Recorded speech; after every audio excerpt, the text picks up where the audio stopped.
Hi, I'm Triumph, and welcome to Skelly News. I'm doing a New England edition in the first part, and we're talking about Nathan Miller Iron Mill. I don't know how you say his name, but the mean judge who was dismissive to who was trying to basically threaten the employee. He also tried to threaten some other employees at the courthouse. So we got a big one. But we're going to start with the more sad and even more somber news. There were two shootings that have happened in the New England area by police officers. One was an Officer O'Malley who shot someone who apparently was allegedly assaulted a woman and tried to steal her car. And he shot that person before while he was trying to drive off. We have another shooting that happened in Hartford in which a man was apparently having a mental health episode while wielding a knife, walking towards an officer. So we got a lot to get into. Those are going to be those two things. If you guys have any news stories, obviously New England ones, I'm a New England guy, I'm a Boston guy, so I'm going to really be into the New England ones. Connecticut, Rhode Island, Mass specifically, but everything else around the country. Give me your news stories. If it's a local one, if it's a small thing, let me know in the comments and I'll cover it in the next episode or at least on like a short. Anyway, let's get to it. The first one we're going to cover, there isn't any video footage, so we're gonna read the article first. This is a video, but it's not relevant. It's about an Officer O'Malley who's currently on administrative leave with pay, and that's gonna come back later because it's an interesting thing about getting pay. But first, let's get to the actual meat of the story. Now, according to the police reports and accounts from the prosecution, King did not fully comply with the commands of Officer O'Malley and another officer when they approached him in an allegedly stolen vehicle. King didn't roll down the window or turn the car all the way off. When O'Malley said, "Bro, I'm going to fucking shoot you." This is a cop, by the way. Bro, I'm going to fucking shoot you. Normal reaction, very normal reaction. With a holstering his gun in favor of a taser, the report said King backed into a cruiser parked behind him, moved forward and backward, and according to a police report based on the body camera footage, as King moved forward for the last time, O'Malley opened fire. O'Malley told investigation that he feared for his partner's life, but the DA's office said that the body camera footage shows his partner was not in danger of being hit at the time and was only trying to flee the scene.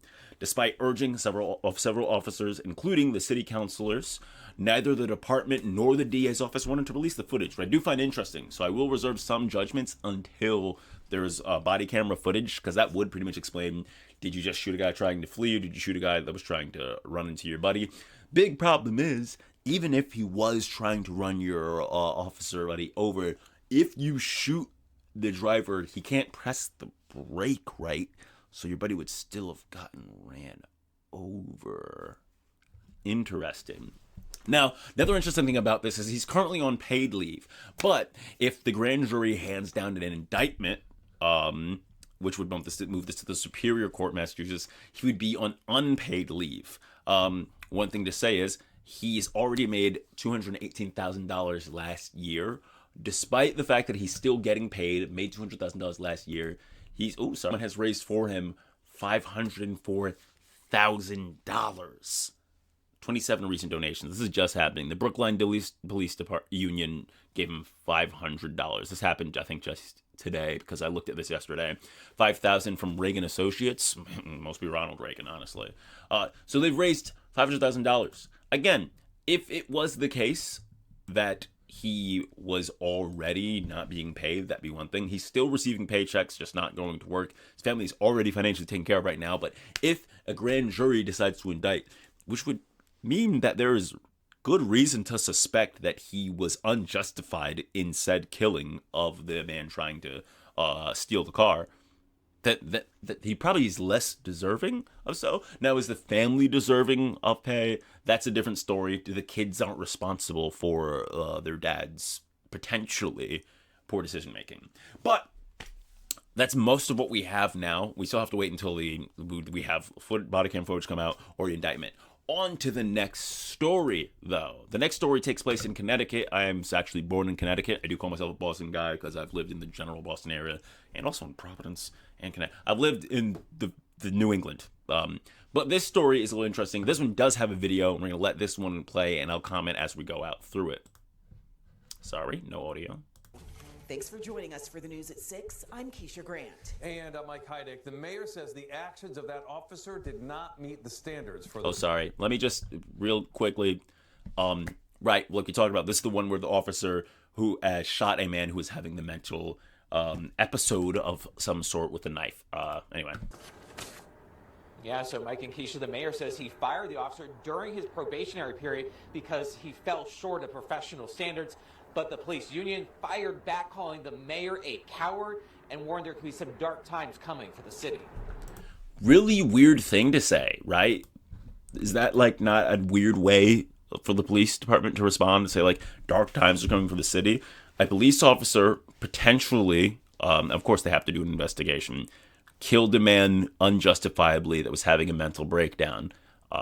And because the mayor responded to the citizens, the mayor, he's a coward, and the city's going to face dark times. Now, I believe the way that he wants that to be received as if the mayor is going to interfere with police who are doing their job justifiably, if the mayor does that, then the city will face dark times because we won't be able to do our job. That's probably what he means in good faith. That's just not what it feels like to a civilian. So, police department, if you mean that in a better way, you really gotta use your words. Come on. You're not harboring yourself. You're helping create greater rifts between citizens and the police departments.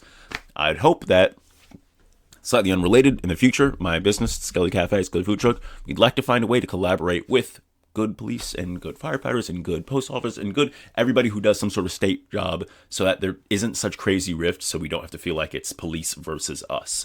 Anyway, back to video. Firing one police officer is not justice. We have one more to go. Today, protesters calling for more police accountability following Hartford Mayor Runan Arlampalon firing the police officer who shot and killed a man last month. Several officers had been dealing with a man reportedly holding a knife and dealing with a mental health crisis on Blue Hills Avenue. Drop the knife! Officer Joseph Magnano arrived later, and as the man approached him, ordered him to drop the knife and then shot 9 times. That detail seems really significant. Now, look, we should talk about it. That guy was clearly approaching the officer with a knife. It's not the case that the guy was just sitting with a knife in his pocket and he's like, bah, bah, bah, bah. But, the 3 officers were there first, and this officer did show up. The 4th officer showed up later, and according to the mayor at least, antagonized and re-escalated the situation, which he'll say in a little bit. Does it seem like he was in immediate danger? After entering the situation, potentially. I don't know that you necessarily need to be lunged at to be in immediate danger. He wasn't being lunged at, but he was walking towards him and he was not complying. It does seem odd that the 4th officer who showed up later after 3 officers were already on the scene with their guns ready, the first 2 officers didn't fire and he did. Seems like he was the one who added something to the situation that required gunfire to be done there. Once he's there, is it unjustified? I don't necessarily know, right? I think that's harder to say because he is walking towards him with a knife with what seems like the intent to stab. Now, it did seem like the other officers probably could have de-escalated it to the fact that he probably wouldn't have gotten shot. It's odd. If you go into a situation and then someone creates a dangerous situation as a result of your unnecessary presence, does your actions afterwards become as justified? Probably not. Would I fire that cop? Yeah, probably. Especially if you're going to you're going to create situations where you now need to use lethal force. So I'm probably on the side of the Hartford mayor there. Back to the video. Officer Magnano came in, sirens blazing. He came in and wait, do I know that cop? Video appears to have from the video appears to have he came sirens blazing. Ooh, he came in. I've seen that cop before. From the video appears to have re-escalated the situation. And made it worse. A funeral was held yesterday for the man who died, Stephen Jones. Among those who attended was the Reverend Al Sharpton, who today applauded the officer's termination. Previously, Magnano had been on paid administrative leave.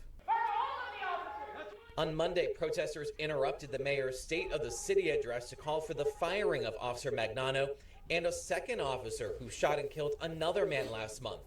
The police union worries about the signal the firing will send to people thinking about becoming officers in the city, and they're also calling for the officer to be reinstated. This is a tragedy of justice and process. Our mayor caved to political pressure. He is a coward. He is devoid of any semblance of leadership or manhood. There are dark times coming.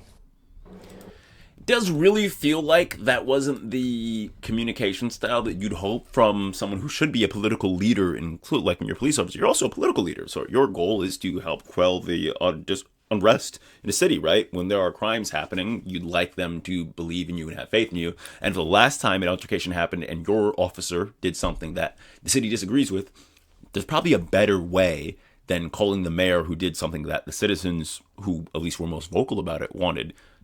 You probably don't want to call that mayor a coward who lacks manhood.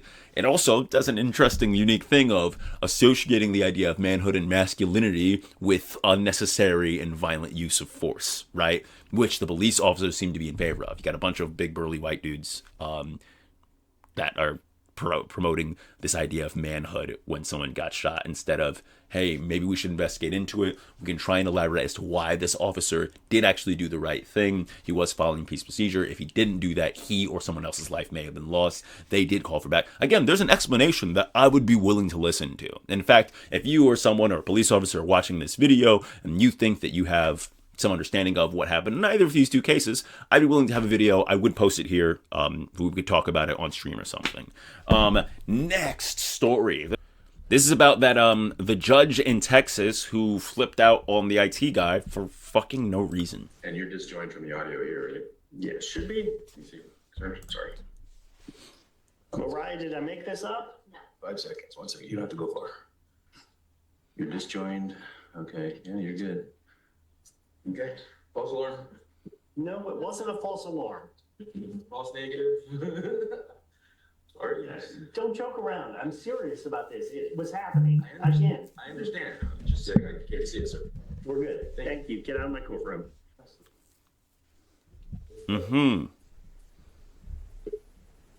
Fine, case supervisor. Jesus Christ. Yeah. Sick and tired of this today. So, as you can see, that's Nathan Milliron or Millerin. Not really sure how you say his name, but that is the Texas judge who's been going viral for being an asshole, being a piece of shit, being mean for no fucking reason to a guy who helped him with an issue that was clearly solvable, that did not even require tech support. He just needed to click a few things. Like, this was a judge who didn't understand how to use a computer because he is an idiot. And again, when we're talking about the officers, I feel like they may have used excessive force. This judge, this is a different case. This is not like, I don't understand the jurisdiction of the rule. Like, this judge is a fucking dumbass who doesn't know how to use his computer. He's not like 70 or 80 years old, by the way. This judge, let's look up how old Nathan Miller is. 47. He's 47 years old. So, look, he's not like he's my age, but I'm not exactly a spring chick. I'm 29, so I'm not as young and youthful as I used to be. But that nigga is 47 years old. He's not old enough to be unaware of how a computer works. But apparently, he thinks it's justifiable to ridicule and actually even say, find that man's supervisor? Find his supervisor? Because he made a light joke about the false alarm, and it was a false alarm. Nothing was wrong with his computer. Also, if you heard him kind of under his breath say, am I making this up about the tech issues? Because he seemed to believe that there was a more significant issue. It seemed like it was one of those, there's an issue that's happening and I'm not at fault, so something wrong with the computer. Nothing was wrong with the computer. It was something him. And again, like, so there's some stories going around about him being fired. He was not fired. The IT guy was not fired. And the judge absolutely was not fired. He's an elected official. He's not just there's a whole process. But it does get worse because in that same day, he continues, to be an asshole. Overlapping stores between the stores outlined. You're wasting my time this morning. No, Judge. I mean, we have an overlapping issue in these two cases. They don't seem to be that overlapping to me. Well, we have the same parties. You want to go to Jefferson County because you want Jefferson County jury. No, I mean, Judge, we're the defendants in the case. No. They're the plaintiffs. We haven't filed either one of these cases. They filed this case Lien first. abatement is denied. We filed a proposed order, but I have one here at the end. Take it. Jeff, you have briefly respond You about. may not. Well, This hearing is done. she's asking for a sanction. Deputy, remove her from my bench now. No, you may not. This hearing is over. Jesus Christ, these people today. Step away. You're about to be cuffed. I mean, look, this guy sucks. This guy fucking sucks. Now, we have to do our we got to do our caveats. We got to do our caveats. I am in no way even remotely close to someone who has any background in the legal professions. I don't know any of I don't know what is and isn't within the legal rules of when you can just cuff someone arbitrarily. But it was just completely unnecessary. It's like I've been to court before. Like you can be nice to people. You don't have to be a bad person. Even starting with, are you wasting my time? He's just suspicious that his time's being wasted. And on the suspicion that his time's being wasted is like, I don't want to do this. That is, at least that's what he's saying. If that's not what he means, or there's some greater thing that he's hiding from not only me and the rest of you as an audience, but the staff working there have no idea why he's being so dismissive of this. Look, this guy fucking sucks. He has not been fired, though. You could only hope he is. The assholery does continue just a bit further, though, because there's some emails, explosive emails reveal Texas judge ordering staff to obey him after viral IT worker meltdown.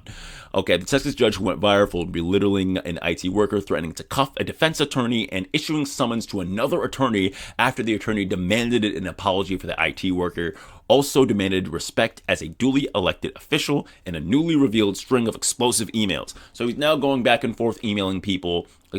This part's extremely ridiculous. I think this part, that's pretty odd because he's trying to order another legal professional something at this point. It becomes more ridiculous as we continue to read.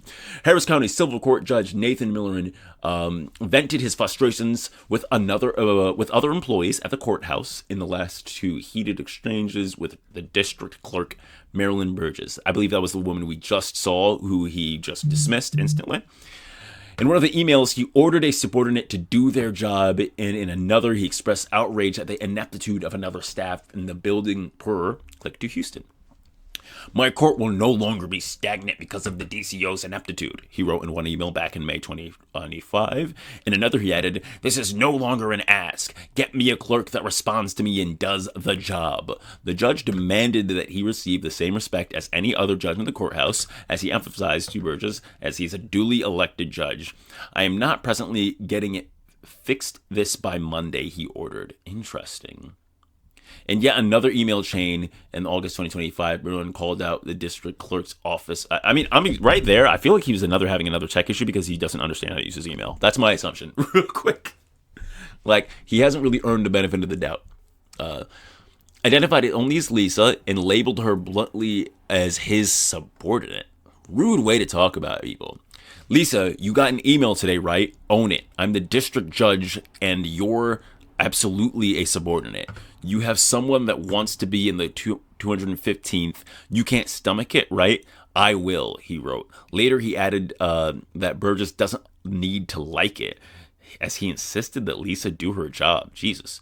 He also demanded at one point that another employee immediately be assigned to him, closing out that tense email chain, writing, that is an order. The newly surfaced emails come after an attorney who called out Millerin for belittling an IT worker who fixed his computer in a viral video was ordered to appear in court. James Stafford recalled seeing Millerin's outburst on Reddit, where the magistrate talked down to a technician who helped him with a computer issue. The emails between Stafford and Millerin obtained by Houston's public media revealed. I hope you issue him an apology for the way you treated him, Stafford wrote. This is the guy who was complaining at Millerin. I hope you were just having a bad day and this is not your typical judicial temperament. Have a great weekend. Millerin responded by accusing the lawyer of an ex parte communication and ordered him to appear in court.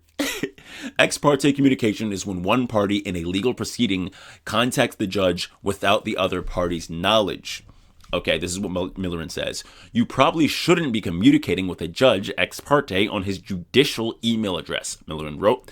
As an officer of the court, you were ordered to appear before this court on April 10th, 2026, 8 a.m. to discuss further. But the attorney wasn't having it. With no active cases in the courts and judge's court, Stafford argued he's not guilty of ex parte, but was simply exercising his right of freedom of speech. This is not an ex parte, but merely a voter exercising one's freedom of speech concerning what some would consider an offense of decorum in your courtroom, Stafford wrote. The attorney told that he would not be appearing before Milliren, insisting that, obviously, it's not ex parte. So, in that situation, we do have someone who is actually a lawyer saying, like they're being much more, nice, civilized about it. But you can't just say something, like, if there's no cases in front of them, you can't just say it's ex parte. Ex parte just have, these things do have a specific meaning. Like, you can't just arbitrarily decide that people are not following your order. It seems to me that this guy believes everybody is his subordinate. Need to be said, in the last election, because in Texas they have elections for their judges, or at least in this case they had an election for this judge. I think he won by 300 votes over the Democratic incumbent. So it does matter. If you're in Texas, your votes matter a lot. Also, Texas, there's enough Democrats to win almost every major electoral seat there. Like, you guys can switch blue. We're gonna wrap it up here though. This video's been going for 23 minutes. God damn, my nigga been yapping. If you like what you saw, leave a like, do a subscribe. And again, if you have news from your area, if it's New England, I'd love to talk about it. But obviously, this was about Texas. If you got news, leave it in the comments, and just ask how you can get in contact with me. I'll have an email that you can send news clippets to, that I'll probably link. So send, if you got news stuff you want to talk about, either tell me in the comments and I'll read it, or if it gets too busy, email me. All right, bye.